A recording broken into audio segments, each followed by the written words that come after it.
So there's a lot of discussion these days around the modern woman versus the traditional woman, or running a traditional marriage or being a traditional wife versus being a modern wife or running a modern marriage. And some people have said to me, Efe, you should share your thoughts on this matter. The truth is, there are some issues I don't like sharing my thoughts on because of all the drama that goes with it. And so I've been trying to stay away. But then again, I thought to myself, what's life without a little drama? So here I am to share my thoughts on the traditional marriage, or being a traditional wife versus being a modern wife or a modern marriage. But before I go into that, have you subscribed to my channel? If you haven't, please take a moment to click on that bell button below and subscribe. Thank you. And now let's dive into our discussion. So, what would a traditional marriage or a traditional family look like? In that setting, we have a woman who is more of a stay-at-home mom, or in a job or business that allows her to prioritize family, childcare, domestic work, and all that. And you find out that there are very clear-cut demarcations between the role of the man and the role of the woman in that home, versus a modern family where both the man and the woman are quite career or income focused, and the roles are more fluid and not as clearly defined. And so there's typically not as much of a clear-cut definition between the roles of the man and the woman. So let's look at different areas. So money, for example, in a traditional family, that would typically be the responsibility of the man, whereas in a modern family, it would be like an equal split. In childcare, in a traditional family, that would typically be the responsibility of the woman, while in a modern family, that would be equal split. Domestic work would typically be the responsibility of the woman in a traditional family. In a modern family, it would be equal split. Heavy lifting, plumbing, electricals, mechanical stuff, cars and all that would typically be the responsibility of the man in a traditional family, whereas in a modern family it would be more of equal split. And then mental loading, which is something that is not typically spoken about but refers to the thinking and planning and mental work that goes into running a family. In a traditional home, the man would typically bear the mental loading for the finances of the family, while the woman would typically bear the mental load for the domestic and general welfare of the family. Whereas in a modern family, it would be more of equal split. And so here's the thing. We love to fit things into our nice four-corner boxes. So you check here and X here. We X here, check here. We like to fit people into structured roles. This is where you fit. You are a traditional family, or a modern family, I like this, I like that. But in reality, the truth is, most families are a bit of both. It's not 100% traditional family or 100% modern family. Some people may tend towards one or the other, but there's usually a mix of both. Things are not as clear-cut and defined as we like them to be, and the actual shape is not a nice four-cornered square. It's like a zigzag, mishmash of different shapes. And so you can't fit people into one. Most families have a bit of both. The question is, who is making these rules? Who makes these definitions? Who says this is what a family should look like, traditional family? This is what a modern family should look like. Who really makes these rules and regulations? Who makes these definitions? Every family should run what suits them. Yeah, and everybody has a type. If you're a traditional person, you will find your type. If you're a modern person, you will find your type. But we'll come back to that.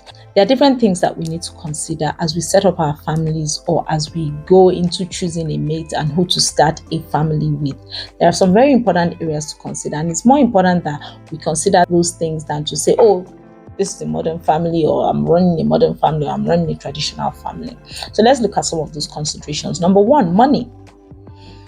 Every adult needs money. Everybody needs money. And every adult needs an amount that they can control, they can manage, they can multiply, they can spend at their own discretion. And no adult should be fully dependent on another adult as their source of income. It's just not a practical thing. So let's look at the best case scenario where, there's a lot of love and everything is hunky-dory and, there's no fighting and there's no abuse of any sort. Even in that situation, if anything were to go wrong, let's say there was a death in the family, loss of a job, something that stopped the person earning money from earning, then what happens? The other person becomes stranded.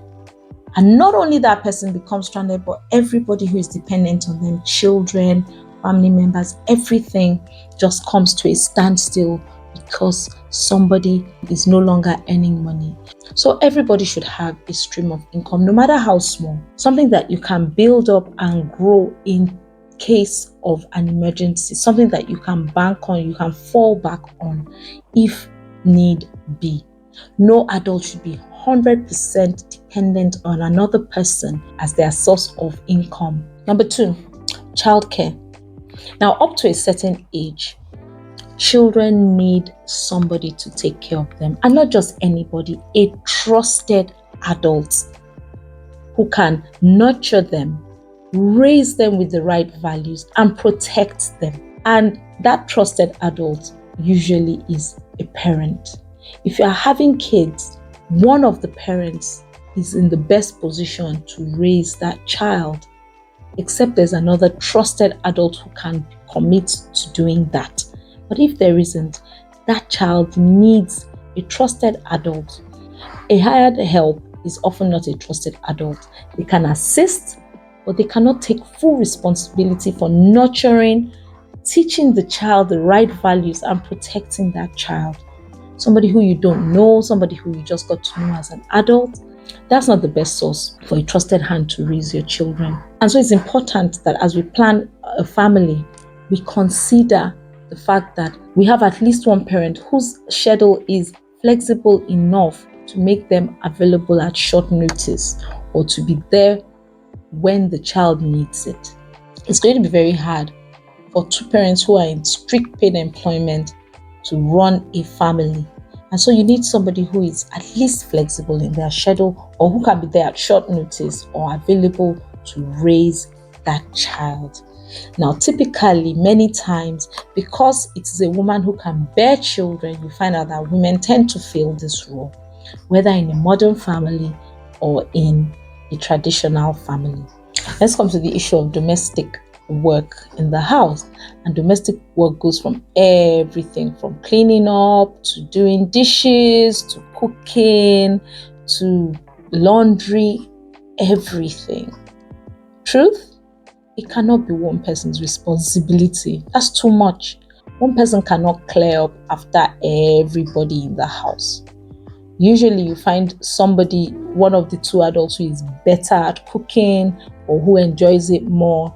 And so you can share it that way. Domestic work should be shared amongst as many adults as there are in the family, or as many capable hands. And I say capable hands because there may be children who are older and can take part of the responsibility even though they are not adults. And so you induct your children into domestic work as soon as they are able to take some of it on. Everybody should have a part to play in that. It cannot be one person's responsibility. Mental loading for running a family cannot also be one person's responsibility. Whether it comes to finances or it comes to general well-being of the home, everybody should take some responsibility, or both parties should take some responsibility. You need to sit down together. It's not even a matter of splitting it up. It's a matter of doing it together, because you both need to sit down together, look at the amount of money you have, and find out how you're going to allocate it to different needs within the family, or how you're going to allocate your joint resources to different needs within the family. Then it's not going to be a matter of, oh, one person is spending all the money while the other person is making all the money without a clue of how the money comes in. Both of you should sit down, have an idea, and carry that mental load together. The same way for the general welfare of the family. One person cannot be bothered about how do we eat, how do we plan, where do we go, while the other person is lounging and blissfully unaware of everything that is going on. Each person has to carry a measure of it. Now, the thing is that in this area, it's important to play to each person's strength. There are some women who are very, very, very good at financial planning and allocation. And if the woman is better at that, then she can do that. And if the man is better at it, then he can do that. There are some things that we find out that some people are better at keeping dates or keeping appointments and keeping schedules. Whoever is better at that can do that, but it has to be a shared responsibility. Mental loading is draining. It drains, and no adult can carry the weight of another person's schedule, of the general schedule, completely on their shoulders, of the general spending completely on their shoulders. Everybody should sit down together and have some form of agreement, and there should be some way of sharing that mental burden. Otherwise, it's going to tell on the party that is carrying it the most. Now, one thing we need to understand when it comes to this issue of traditional versus modern and all that is that marriage is always set in the context of culture and of values. And so you cannot remove how a family is run from the culture that it is run in. In some places, for example, here in Africa or in Nigeria where I live, you find out that it's easy to get domestic help, to employ a driver, to employ domestic hands. Really, it's easier to employ, and they're not as expensive as in the Western countries. And then you have a lot of family support because of our culture and the context in which we live. We have a lot of family support. So you find grandparents can be part of the life. You can invite a cousin to stay over and help you with the kids and all that. And so it's easier to offload some of that burden, whether for the man or for the woman.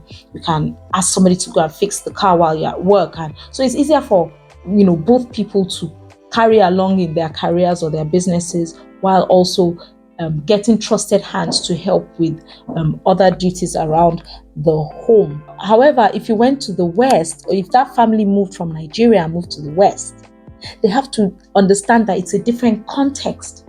You can hire a help, you can hire a driver, you can hire a security guard or a handyman around the house.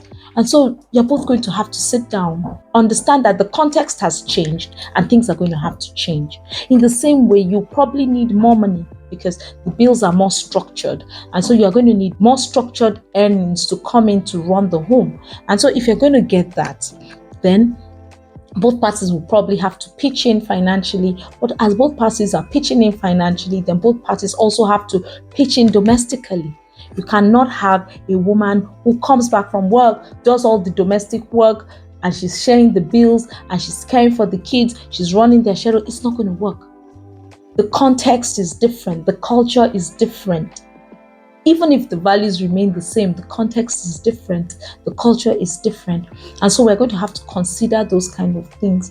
There are some contexts or some cultures in which you cannot run a traditional marriage.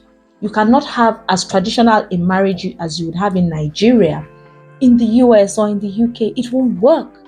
What now happens is that some people carry the marriage that they've run. So while the values of the individuals in it may remain the same, the context is changing. The culture is changing, and therefore you're going to have to adjust to suit that. Otherwise, there will be issues. But overall, the most important thing that we have to remember is that everybody has a type. There are people who prefer traditional marriages. If you're a man that prefers a traditional marriage, go find your type. You'll probably find her. Don't take a modern woman and try to fit her into a traditional context. And then if you are a modern woman who wants a modern setting, don't find a traditional man and then try to force him to become modern in his thinking. You'll be swimming against the tide and will have a lot of issues to grapple with. The important thing to look out for in choosing a mate is love. And when I say love, I'm not talking about the butterflies, the sense of the emotions. That fades very quickly. I'm talking about that sense of kindness, that love that each of the parties has for mankind in general, that goodliness of heart, love, being a kind person, being a congenial person, having that sense of congeniality and kindness and respectfulness for one another as human beings first, and having the fear of God. That's the most important thing to look out for. Not, oh, is he a traditional man? Oh, is he a modern man? Because somebody who is traditional in their thinking would assist you when you need help, even though they tend more towards the traditional. And the truth is, we choose to be one side when it pays us. So I've found even women in the West who say, oh yeah, I would expect that a man should pay my bills on the date. He should pay for my dinner on a date. A man should, be chivalrous. But you are a modern woman. You shouldn't be thinking about that typically. And that's why I said it's really a mishmash. We can't fix things. But somebody who is kind, who has the fear of God, somebody who is congenial, and somebody who is respectful of you as a human being will not watch you suffer just to fulfill a worldview. Will not say, oh yeah, men don't wash dishes, so I'm not going to do the dishes even though you're dying. You've got to carry the baby, do the dishes, clean the house. And a woman who is kind will not watch a man struggling with bills and refuse to pay because, yeah, he's the man, let him pay. So, in reality, which is better? I don't know. You decide.